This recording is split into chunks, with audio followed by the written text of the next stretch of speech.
UK Federal Credit Union's Money Goals podcast. We explore a broad range of topics affecting your money goals. Some are fun, some are a little more serious, but we always try to leave you better off and more aware of your version of financial wellness. Welcome back to another episode of our Money Goals podcast.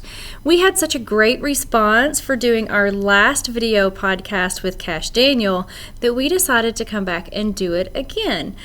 So today I have a very special guest with me. Her name's Hannah Flannery, and she's one of our financial advisors with our CFS program. That's our CUSO Financial Services. Hannah, thanks for coming today. Thank you. So today we're going to talk about women in investing, and this is a topic that not a lot of us think about, but Hannah has been in the banking industry for a little bit, and she's recently made the journey into being a financial advisor, and we thought what a great time to talk about women investing. We just came off of February 4th, which is Go Red for Women, and we're focusing on women and heart health. So we said, let's also focus on women in investing while we're here talking about finance. Now, if you're of the other nature, if you are a man and you're listening right now, don't feel like you have to turn it off, that this isn't going to be for you, because I think you might really find some information that speaks to you, and maybe you're kind of understanding from the other side of the realm what goes on in some of our heads as women.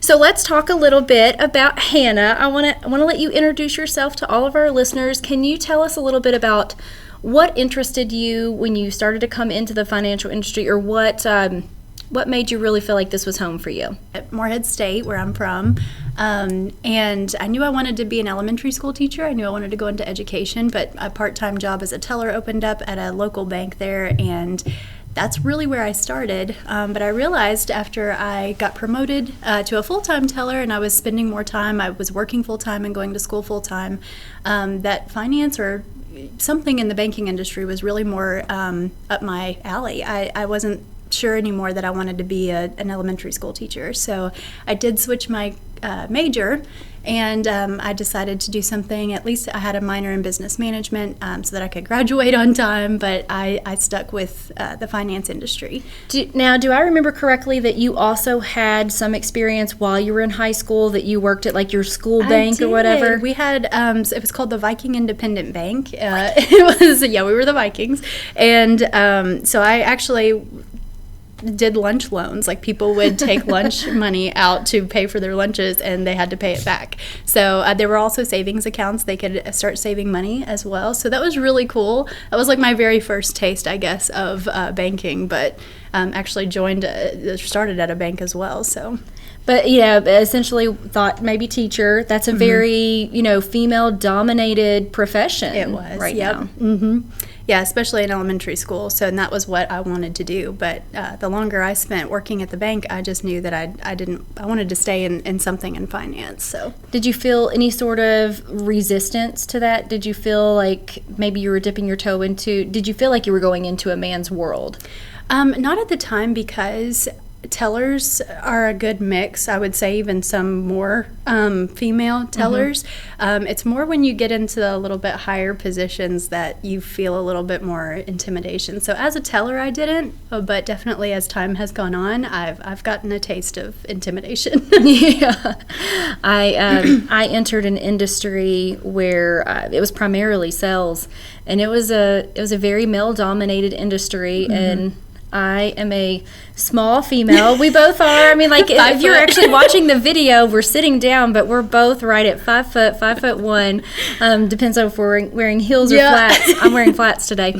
But, that's a different kind of feeling when you're coming into that industry and you want to be able to prove yourself and that sort of thing. So I think this really flows into a lot of what some women feel when they step into that financial world, because in general it is really male dominated. It is. Even now. It is.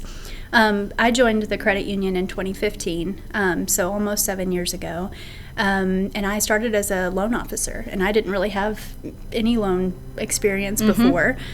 So that was definitely a little scary, but I really enjoyed the best part of my job was being able to piece together someone's financial picture and save them money on interest rates. I'll be able to offer the better interest rates on savings accounts, and just see them walk away with what we can offer. I was able to structure loans to meet their payment needs and things like that as well. So that part of my job was the most fulfilling to me. But their credit union was expanding in their investment services department, and I spoke with my mentor for a while just to see, kind of if that was something that I wanted to do. And I met with one of our senior financial advisors. He told me the ins and outs of the job, and I just knew that was something that I could still get that same fulfillment out of, doing that job as well. But I knew that there was a lot to embark on. There was 6 months of studying. Beyond any kind of degree and beyond anything else, there's still lots of certification and studying that you had to go through. We were all rallying around Hannah as she went to do all of her studying in her quiet time, but there was a lot involved in it. Mm-hmm. So, but basically when I interviewed, I did end up getting the position, and so there were 3 tests that I had to pass, and the first one actually anybody can take. So if you are interested at all in the industry, it's called the Securities Industry Essentials Exam. It's called the SIE, and basically if you are just somebody that is interested in investing or interested in investment services, that's a great place to start. It's kind of an introductory to the harder exams later on. But you don't have to be sponsored by a firm to do that. So I would actually highly encourage any female or anybody that's really interested in this industry to take that exam. But beyond that, there's something called the Series 7 that takes it takes a good amount of time to study for. That's the hardest exam. And then we have a Series 66 exam. And then you take your state's respective life and health exams for insurance. So once all of that was done, I happened to pass them all on the first try. So it's not always common, but I had a great support system. So. And we're so excited, like just yesterday you got into your new office where you're all set up and you're already starting to see clients and getting referrals. Yep. So it's a whole new world that you're able to step into, and we're all super happy that you're available as a resource. But let's talk a little bit about like in history, like women in the history of investments. Do we have any information about these women? Because, there's not a lot. Yeah. Historically, I'm sure it comes as no surprise, women really haven't been involved much in the finance industry really until the last century. So it wasn't really until the late 1800s that it's funny because you hear about the Wolf of Wall Street, but even before the Wolf of Wall Street, there was a lady that was coined the term the Witch of Wall Street. She was a very successful businesswoman, had made a great fortune for herself, and people called her the Witch of Wall Street. And you never really hear about that. So, fast forward 100 years later, it wasn't really until 1967 that the first woman got a seat on the New York Stock Exchange. And it's been said that she had sent her application in to 10 different men, of which 9 denied it. So, it wasn't, for that last person. She actually got a seat, and that wasn't until 1967, not that long ago. No, and even when you look historically back on it, it's clear because, the voting rights and all that kind of stuff, like the stature. Right. So the fact that they were able to do that at that time proves a lot. I recently went to visit my dad. He's retired, so he's moved away, and I went to visit him. And there was this settlement right around his house, and so I went to visit this old settlement that they turned into like a national park or whatever. And it was from the very, very early 1900s, so like 1906 is when they decided that these 8 women were going to be in charge of this whole settlement. And he, the man in charge built this house for the women, and all the women made all the decisions for this. It was technically called a unity. That's really cool.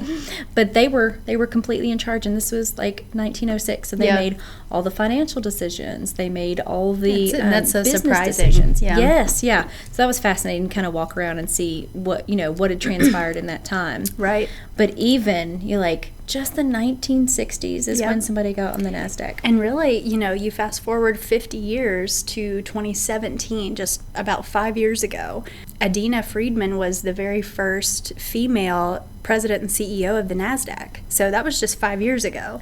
So it's huge. So we're definitely making progress. It's just slow. But, I think it's really important that we have, a very good representation of everyone within that investment industry. And I know that, like, personally, if I want to invest my money, I would feel more comfortable talking to another female. I mean, there's just something that kind of breaks down some of those barriers. It's the same kind of thing like when you're going to the doctor. Like, you want that kind of trust relationship, and the relationship that, an investment person has, as a fiduciary. Like, you're building that trust with them, and I really think that makes some of the difference for wanting and willing to trust your whole entire bank account with, so to speak. Absolutely. And if you think about it, women, they make up about really 30% roughly. There's some staggering statistics on that, but around 30% of the financial advisors in the entire industry. So of that 30%, about 23% hold the Certified Financial Planner designation, which is just a more extensive test. It's definitely a lot more than the test you have to take to be an advisor. More experience, more knowledge, And if you further, break that down, only about 9% of females make up mutual fund managers, about 8% make up venture capitalist fund managers, and 2.5% make up hedge fund managers. So it really it seems like the riskier the industry, the smaller amount of, females actually make up the management of those funds. But women by nature, they tend to be a little bit more conservative. So there's that bias that, when you talk venture capitalist funds, when you talk hedge fund managers, those are very risky businesses, very risky industries. So a lot of people have a bias that, women are too conservative for that type of management of a fund like that.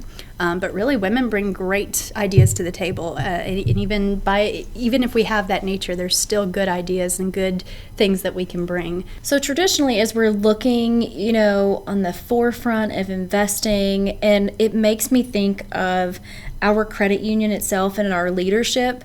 If you followed along with our credit union, we have recently acquired our very first COO position, and that is a female. So, when you look at kind of our top tier of senior management, we have a president, but we also have a COO, and that is Michelle Bliffen. And so we have a woman right there in charge with the rest of the senior management. And for me, when I look at that does speak volumes about our credit union and our workforce and management and women in specific leadership roles.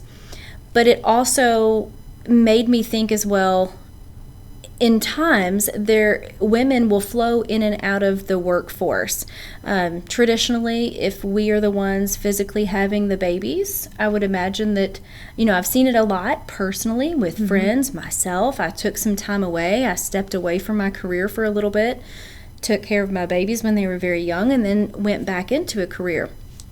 But earlier you said something when we were just chatting off camera. We didn't have the record button on just yet, but you said something that was really powerful in terms of thinking about time and thinking about retirement. And I had never really thought of it in this respect in terms of why it would be important for women, specifically with time and retirement.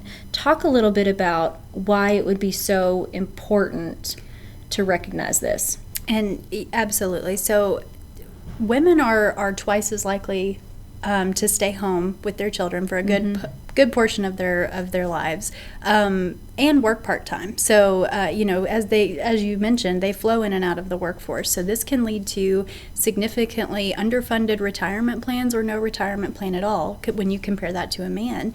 And sometimes this can even, women are more likely to stay in maybe bad or abusive relationships because of underfunded, financial matters. And so they can't really afford to take care of themselves or their children in the way that they need to.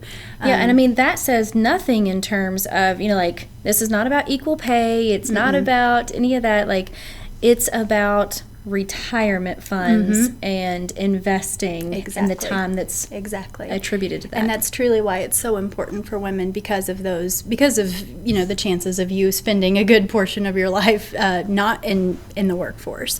Because if you don't know about investing, what is the value of time with investing? So your time horizon is really one of the major factors when you discuss anything about your financial future or your success. The time horizon and your risk tolerance are usually the two things that we talk about first.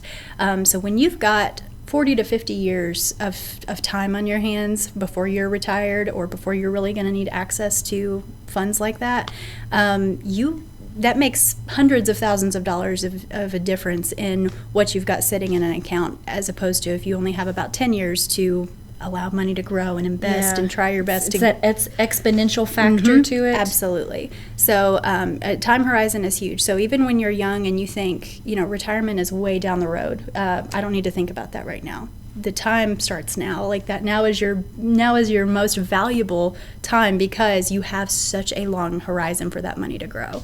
When you're trying to catch up at 10, 15 years out from retirement, it is extremely difficult, and we have to have those conversations with people all the time. It even feels, like a battle for me. I'm in my very late 30s, but I should have started my retirement earlier than I did. Thankfully, I did start it in my 20s, but it was more like my late 20s, and I really, really wish I would have started it in my early 20s when I started my career, because now that I'm further on down the road, I can look at it and see the value of that exponential growth.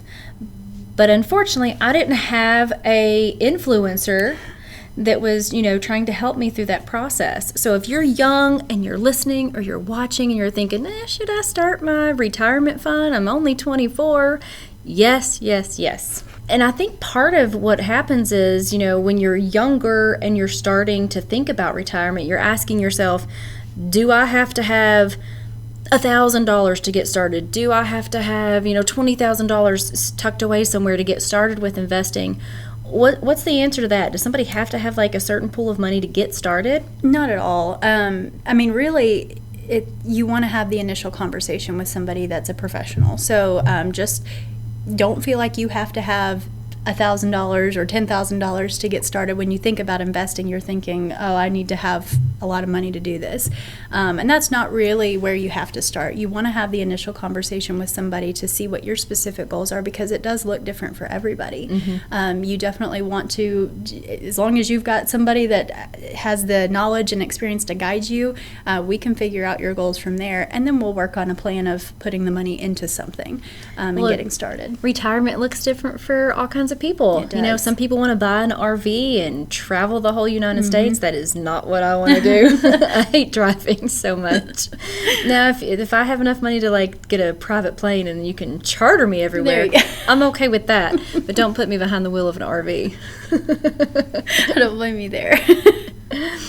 Well, I am just so excited, for this time and place where we do have women set in our future outlook for investing, because I think it will really help everyone feel more comfortable coming into it. I know personally I would feel more comfortable talking to another woman well, how do I structure this? If I want to do this, how do I do that? And it's I don't know. Yeah. I feel very comfortable with it. Yeah, I do too. And that's kind of how, you can build relationships with people in certain areas, just like what you mentioned when you go to the doctor's office. I'm not necessarily privy to either a man or a woman. It's just a matter of who I better connect with. And so a lot of times with females in this industry, it can feel very intimidating talking to a man, especially if you have no knowledge whatsoever of investing or retirement planning or anything. You can feel very inferior. So, speaking to a woman sometimes can just make you feel a lot more comfortable in general. So I agree. Well, I do want to surprise you today with my question cards, because I love our question cards. They always bring up interesting topics. But, if you're watching, you can see that I'm totally going to surprise her. I went and grabbed these right beforehand, and she said, "What are these? What are you doing?" So every now and then, I like to bring out some of my question cards. And if you're in a profession where you're looking for interesting conversations, I'll just share what they are with you. It's called the We Connect cards. It has really it has all these different levels of questions. Some are very, very personal. Some are not so personal. They're just kind of fun. But I like to bring them out every now and then. So you get to pick. Do you want blue? Do you want purple? Or do you want green? Let's go green. Okay. I'm going to pick one out, and I'll ask this question of you, and then I'll get to pick, and you can ask me a question. Okay. Okay. Ooh, I like this one. What is something that amazes you? Oh, geez. And this can be fun. This can be like truly amazing. Truly, I would say the human brain. Oh yeah. Me and the other senior advisor, we've spent a lot of time together the last 6 months studying and learning. And there's a lot of behaviors as far as there's a behavior and personality traits that go into investing and what your risk tolerance is. Yes. And learning how everybody is so different, how their brain works, and what's, your whole life experiences shape how risk tolerant you are. It's but honestly, it's this fascination I have with learning the psychology and the behavior aspects of not just investing, but I mean really in general in life. That is truly fascinating and amazing to me. That is something I really enjoy learning about. I'll have to agree with you. I've always been really interested in the way that our brains perceive memories. Mm-hmm. I was just talking to my sister a couple of days ago. She now lives in New Orleans, and I'm here in Kentucky. So every now and then we get together and we'll talk about something from the past, and her memories from it are so distinctly different from mine, and it's just always so interesting how like we can experience the exact same thing, but you'll remember it a different way than I will. So I'll have to agree with you. Yeah. But, okay. Well, it's your turn. All right. So you get to pick one for me. Okay, which color? I'm going to go blue. What things hold you back from doing what you really want to do? Oh, man. Fear of perception, Mm-hmm. And there are certain things that I would really like to do sometimes, and the fear of it holds me back. Now, the fear of heights thing has been new, and I think it's as you age, like you get certain mortality things. So a couple of years ago, and I used to never be afraid of heights. Mm. And I grew up on the lake, and we went and jumped off cliffs and all that kind of stuff, and I was never scared. Well, a couple years ago, we went over, and there was like a tree swing and a stump, and I was so excited, and I was ready to do it, and I stood up on it. And immediately, my knees started knocking uncontrollably. And my brain is saying what's happening, but my body is doing something else. And I initially could not swing off of that rope swing. I had to sit back down, recompose myself, ask myself what is happening. But I did eventually get back up on that stump and swung off and had a lovely time. But it almost held me back from doing it. But I wanted to experience that with my family and my friends and my kids around, so I did it. But it also, like fear of perception of what people would think of you tends to hold myself and a lot of other people back as well. Oh, yeah. So I have been doing some exercises lately in terms of trying to push past that fear. Like, just do it and see what happens. Yeah. But the fear of perception definitely holds me back from some things. I would say fear holds a lot of people back, even people who don't want to admit it. Yeah. Fear of what people think of you is a huge thing. So. Yeah. Well, I love bringing out the cards, but I just like to do that. Maybe I'll do it next time as an icebreaker. We'll start off with the cards instead, but I like to always bring it around just to have something fun to talk about. And the only other thing I kind of want to mention today, too, is our credit union coming up on, this year, 2022, is our 85th year of service, to you, our members, and within the community. And I am loving, as I'm seeing all of the changes come through on this 85th year, with both having more women on our investment profile and having more women in leadership, and just seeing our credit union really take a stand here in the community and do that. Yep. We're also, might as well let everybody know, if you haven't seen it anywhere else, we are doing 85 acts of kindness all throughout the year to celebrate our 85 years of service. So if you're listening along and you think of something very interesting that you could do that's a kind act, go ahead and share it with us. We'd love to see it on social media. Put the hashtag UKFCU85 with it so that we can see what you're doing to help us celebrate 85 years of service. Hannah, I want to say thank you for joining us today. Thank you. And if people are interested, if they're young, if they're female, if they're male, if they're anyone, if they want to come talk to you, how would they reach you? Well, I am located now at the Hamburg branch, so I've got an office there. But you can find my contact information on our website. There are, I believe, 4 financial advisors there. You can kind of look there. That's where my email and my phone number is. You can shoot me an email or call or swing by the branch, and we'll get in touch as soon as possible. And that'll be on ukfcu.org. Yes. Our website also has tons of other resources if you're looking for other things. Under the Education tab is where you'll find all of our podcasts, including seminars. Hannah's actually going to join us later in the month for our live seminar. It's going to be focused on budgeting, but we're going to talk about how investments play into budget and really just kind of living out your budget. And that's going to be on February 24th at 6 o'clock on Zoom. So if you're interested in that, look on our website for a registration link so that you can join us for it.